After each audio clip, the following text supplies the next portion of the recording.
is a history channel. Now it works. Look at that. 50 miles south of Oslo lie the ruins of Oseberghaugen, a Viking burial mound. Hey, look at that timing. During excavations in 1904, archaeologists unearthed the remains of 2 people buried inside a Viking longship. Dated to the early 9th century, the discovery revealed for the first time some of the Vikings' ancient burial rituals. What's very interesting about the Osberg ship is the fact that the Vikings Just quit your actually minimum chose wage to bury job, their dead abandon your in family, these and buy a boats. house in a new country. Now, Well, this if seems you're very working minimum similar to wage some type of job, burial you have bigger culture issues going than on worrying You about see similar immigrants references in your other country. cultures, such Right. as the Egyptians and even the Chinese.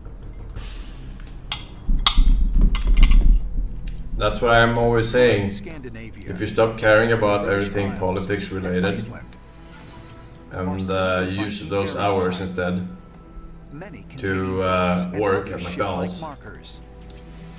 your personal situation would be way better Like the ancient Egyptians and Chinese, than if you cared about the buried their dead in impact boats you have in on an effort to help their deceased on their journey fixing to the any afterlife. whatever immigration And if so, issues or whatever you why? think is not good.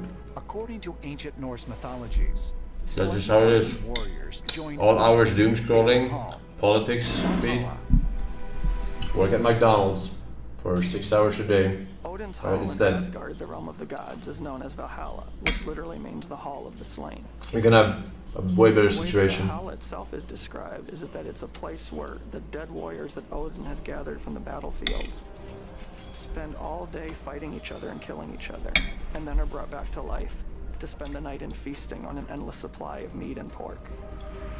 The courage. If you want a comparison you can understand as a gamer, if you were to work at McDonald's instead of farming mats and selling on the auction house in WoW, you would be able to afford way more gold, or get way more gold in the end.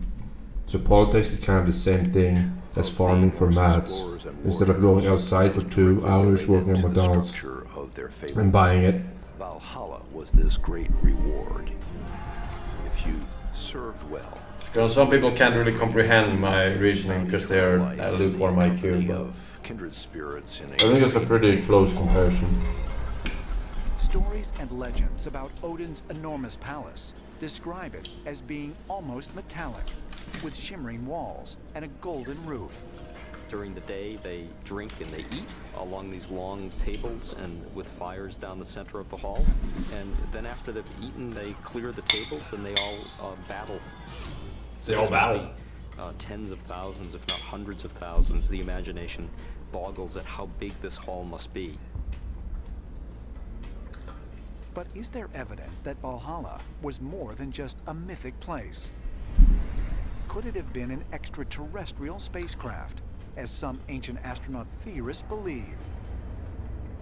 Valhalla was not a figment of our ancestors' imagination, but it might have been some type of an orbiting space station. The reason why I'm saying this is because whenever we have a description of Valhalla, it is an incredible description of a place that has weird attributes. Various descriptions of Valhalla give it the reference of being some type of a large metallic ship, but they actually bury their dead in the ships as well. So is this some type of reference of them actually trying to replicate sending their dead to the heavens, or just like their gods would be returning to the heavens in some type of a large metallic ship? Archaeological evidence, as well as contemporary accounts, also indicate that in addition to burying their dead in boats, the Norse Vikings also sent many of these burial boats out to sea and burned them. But why? Was it simply a fiery tribute, one meant to honor the deceased? Or did the ancient Vikings simply replicate something their ancestors had once witnessed? Perhaps the launch of an alien spacecraft. Perhaps, but perhaps not. Most likely not.